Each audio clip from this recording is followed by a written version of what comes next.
ტოლერანტობის საერთაშორისო ძველი. როგორც მოგეხსენებათ, ამ დროს იგულისხმება ეთნიკური უმცირესობებით შეიქმნა ჯგუფი, სადაც მიღებულია გადაწყვეტილება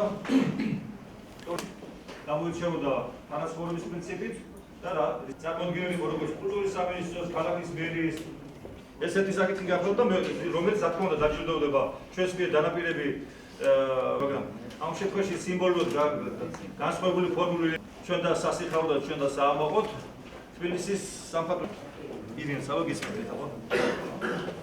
მართლმადიდებელი ეკლესიის, კათოლიკური ეკლესიის თანაცხოვრება გზასაც რესპუბლიკის საქართველოს ადგას მომავალშიც გასწორებული ბატონი პაატა და შესაბამისად მათ ამიმართული ძალიან პოლიტიკოსი გახლავთ ბატონი სოზა სუბარე.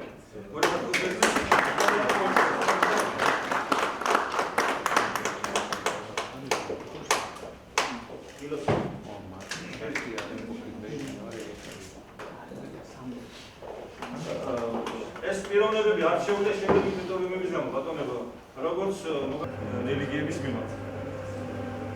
ახლა მე მინდა აქტიურია და სადაც კი მე მომიწია მოღვაწეობა და მისვლა ყველა საქმეში ღებულობს მონაწილეობს ბატონი ელჩი.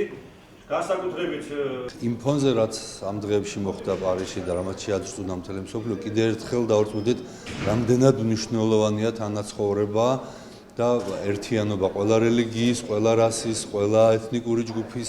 ჩვენ ყველანი ერთი ღმერთის შვილები ვართ, ერთი კაცობრიობის წარმომადგენლები ვართ და ეს უნდა გაითავისოს თითოეულმა ადამიანმა. თუ ეს ერთობა იქნება, მაშინ ერთი მუჭა ტერორისტები ვერაფერს ვერ მიაღწევენ და მათი ადგილი მალე გაქრება. თუ ამას ვერ შევძლებთ, მაშინ ეს ტერორისტები შეიძლება რომ ცხოვრება ჯოჯოხედათ თითოეულ ჩვენთაგან და თითოეულ ადამიანს მიუხედავად მისი რელიგიისა თუ რასისა. ჩემთვის ძალიან დიდი პატივი იყო ეს ჯილდო, რომელიც სწორედ ტოლერანტი პოლიტიკოსის წოდებას, წლის ტოლერანტი პოლიტიკოსის წოდებას მიანიშნებს და მინდა ერთი რამე ვთქვა.